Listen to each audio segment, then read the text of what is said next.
Hi guys, and welcome back to the Geography Classroom. I hope you had a good weekend, rested and ready to go for some more online teaching. If you remember last week, Monday, I asked you to copy down two diagrams for geography. One was of a river system, the other of a drainage basin.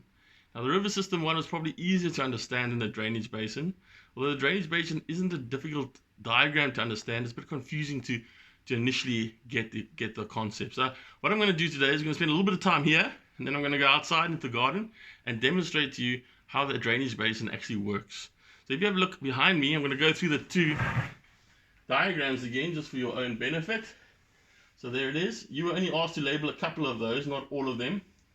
Some of those you'll speak more about in high school. And then the second diagram was that of a drainage basin. Now it's those two diagrams that, with the use of some sand, some water, and a garden, I'm going to be able to demonstrate to you and perhaps bring those diagrams to life and make them easier to understand. Okay, so what I need you to pretend is that I'm flying using images from a high-tech drone flying over the Drakensberg mountain range, or any mountain range for that matter, and not just a heap of sand piled up on some hardboard in my garden. But this model will demonstrate to you and hopefully clearly explain the diagrams to you. Okay, so as you can see the garden hose right at the top of the picture, and you can see the hole where the garden hose comes through the sand. Now what's going to happen is water will come through there, and that'll be where the river starts. So that is what we call the source of the river, and the source normally is at the top of a mountain range or a hill, and it supplies the river with water, and that's where all rivers start, at their source. So the water will start trickling through any minute now, and here it comes, and you can see it takes the easiest path towards the sea, and you can see what's happening where the hose pipe is. The sand is actually getting washed away. Now obviously it's happening much quicker than it would in nature, because this is just pure sand, but rock does erode. It erodes away over a period of time, and you're left with these big gorges, and where the hose pipe currently is what we call a waterfall. And you'll see the smaller rivers, the tributaries, will now join the main river. So I'm going to put some blue water into the little rivers that join the main river, and you can see what happens to the flow of the river.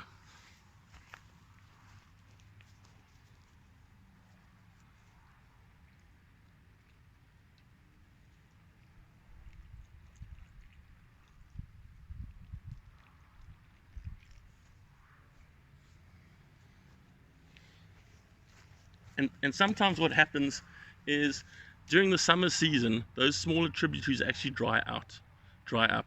Only in the rainy season do they actually start flowing, and then the volume of water in the main river, which is still flowing, obviously gets larger. So the tributaries have dried up, the main river is still flowing, and if you have a look towards the bottom of the picture, you can actually see that the water is flowing a lot slower. So high up in the mountains where the land is steep, the water flows much faster, and when it starts to flatten out, the water actually flows a lot slower. Okay, so now that we're back inside, now hopefully that demonstration will make these diagrams a lot clearer. So let's go through the diagrams and a couple of slides that come after this. So if you have a look at the first diagram. Now, the first diagram is probably the easier one to understand. You can see you've got the high-lying land, you've got the mountains to the left.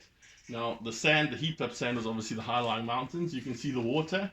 You can see a waterfall. Now, a waterfall was formed where the hose pipe was switched on, and it falls down and comes running down. So you can see the main river coming down, and then you've got the smaller rivers adding to the main river. And those are what we call tributaries, or one tributary and many tributaries. Now, where a tributary joins the main river, at that point there, we call that the confluence. So where a tributary joins the main river, it's called the confluence. And here you can see now, as it starts to hit flatter land nearer the sea, the water starts to slow down. Okay? Now, those of you that have been to the Breda River and the mouth of the Breda River, you know that you go take your boat on there, you can go fishing on there, and the river actually doesn't look like the water actually doesn't look like it's moving. It is moving, but it's not moving nearly as fast as where the Breda River has its source, which is near Worcester in the mountains. And it obviously flows out into the sea. Okay, so just to recap, fast flowing water up in the mountains because the land is steep, water is falling. So you get a lot more rapids, a lot more waterfalls in that area as opposed to the lower area where it starts to wind its way through the land because it's moving a lot slower. Okay, now if I go to the next slide, the drainage basin. Now what you need to picture this drainage basin, all these rivers in this diagram are draining one particular area. Okay, now this dotted line is what we call the watershed, and that represents, if you remember that demonstration I did outside, the watershed was where was the ridge that was formed by the sand at the top of the mountain range. Okay, so where the sand was at its highest, that ridge was the watershed. Now what happens there is, if let's say for example we have a storm at the top of the mountains on the ridge, okay, and it pours with rain, like, picture your house. Okay, you've got a pitched roof. Obviously those of you that got a flat roof, it's not quite the same, but if you've got a pitched roof, you've got a slope on either side, the rain falls on the top of the roof, now it needs to decide which way it's going to go. Some is going to go down the one side, others will go down the other side. Okay, exactly the same happens here. Rain lands on the watershed, it either goes into this water drainage basin or it goes into another drainage basin on the other side of the mountain range. Okay, so all these rivers are flowing into this main river. So all these tributaries flow into this main river. It's like a big baseball mitt.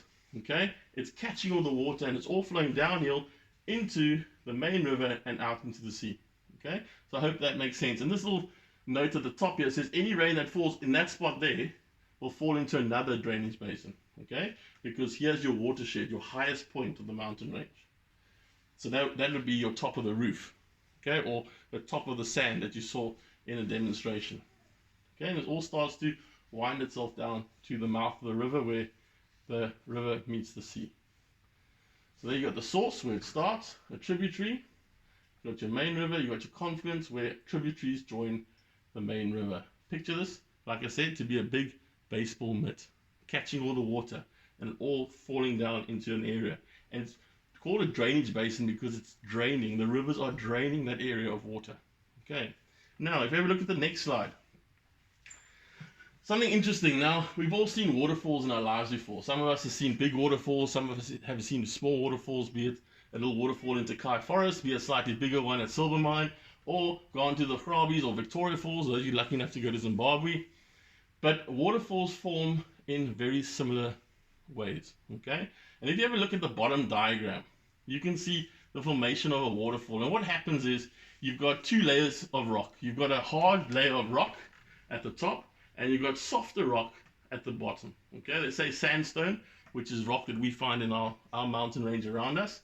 And what happens is over time the river's flowing over the rock. Now obviously the softer rock is going to get worn away first before the hard rock. It's going to take a lot longer for the hard rock to wear away. So what happens here is this water starts to fall down and starts to erode the soft rock. And what they call, they say a plunge pool forms. Now, those of you that have ever been to a waterfall, where the waterfall hits the actual, where the falling water hits the water, that part of the lake, dam, or river is actually deeper than any other part of that feature. And the reason being is because of the pressure of the water falling all the time, it starts to erode, particularly that spot. And you can see how what they call a plunge pool has been formed. Now, over a period of time, this hard rock cap falls off, okay? Because obviously cuts underneath it, it can only hang there for so long, eventually gets too heavy and falls off. And the waterfall starts to move backwards, okay? So this says the overhang collapse as it's weakened by the erosion and the weathering and is pulled down by gravity. Now, this last diagram is an interesting diagram because it shows us how the broken rocks that's fallen into the plunge pool are being swirled around by this waterfall and the white water that's falling and all the currents underneath that actually keeps eroding away. Now, here, these black dotted lines show us where the waterfall started, and because of the rock falling away, it's actually moved backwards. And that arrow there shows you how the waterfall's actually retreated. Now, if you look at this diagram here, you can see exactly that. You've got a waterfall that's way down there. You've got this steep gorge. But actually what's happened is this waterfall actually was originally much closer to us. And over time, it's cut its way back through that process. Okay? So, a little bit of information for you, something interesting.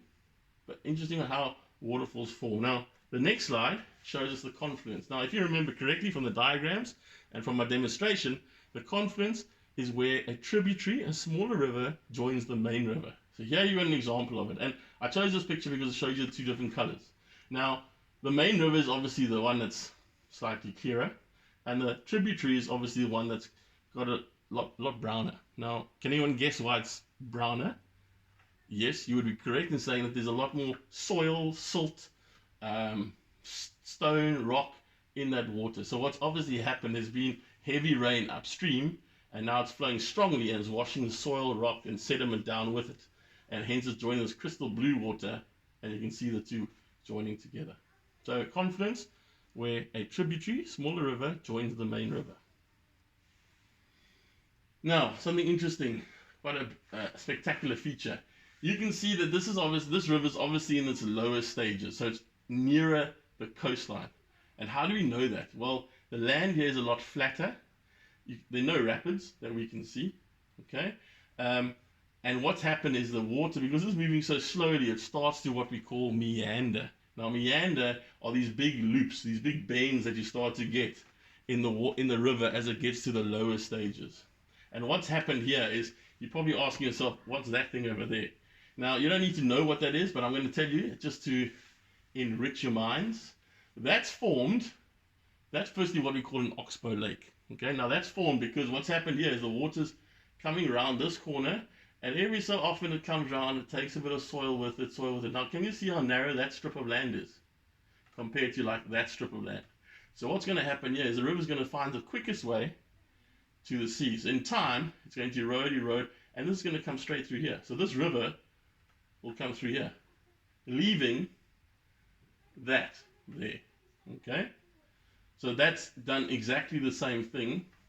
That's done exactly the same thing as that.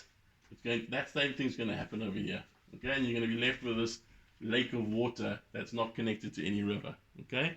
So that's what we call an oxbow lake. Nice way to remember it is it's almost shaped like the horns of an ox. Okay? This here is the mouth of the river.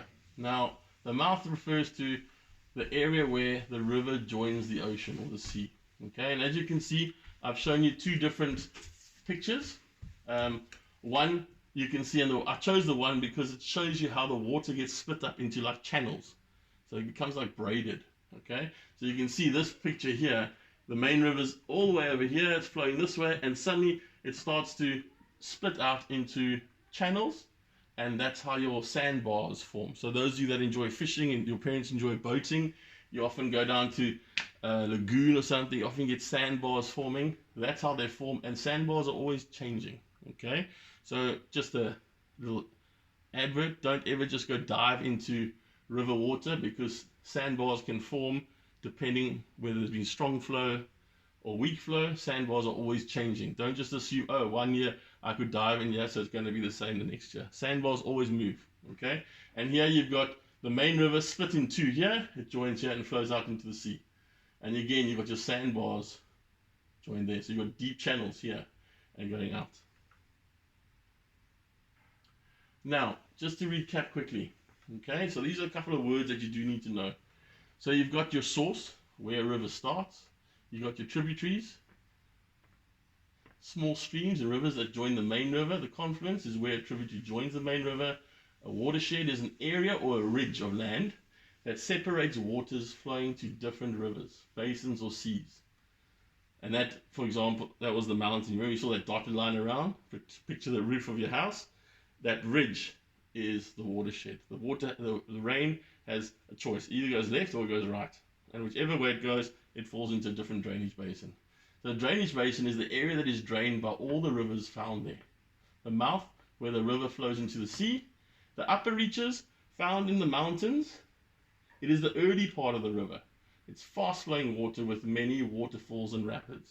Okay, so those of you so if we put this into perspective, closer to home, those of you that walk your dogs into Kai Forest, that part there is probably the middle stages of the river. It's still quite fast-flowing, but the land's not very steep.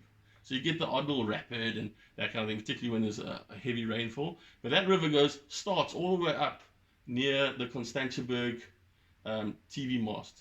Okay, so it comes all the way down, it goes through Takai Forest, it goes all the way through Takai, down Kaiser River Drive, through the back of Norfolk Park, into the lakeside wetland, and then into Sunflare. Okay, so it's slowed down a lot as it goes through Norfolk Park area, Sunflare, and gets to Sunflare. It's slowed down a lot and eventually goes into the ocean at Muizenberg. Okay, so that is just an example of how we can take this and apply it to things around us. There you got a river that a lot of us go and visit often without even thinking about it. And now you can actually gauge, okay, so this is the middle part of the river, and understand how river systems work. And then the lower reaches, the flat part of the river, slow moving water, a much wider part of the river, and many sandbanks due to deposits of sand and silt. Okay, again, I speak of the Breda River because that's a common holiday destination for a lot of people. But any town situated at the mouth of a river is going to experience sandbanks, slow moving water, and a lot of recreational activities, water skiing, fishing, boating, and that kind of thing. Okay, and as you can see, the green slide at the top, you're going to copy down the note on this slide neatly underneath your diagrams from last week. Okay, so please just continue. You don't need to write a date or a heading, just continue underneath those diagrams, adding this terminology to that work, and keep it safe. Don't lose it. And that, guys, concludes our lesson on river systems and drainage basins. I trust you now understand it a little bit better, and it became as clear as mud. Thanks, guys. See you soon. Bye.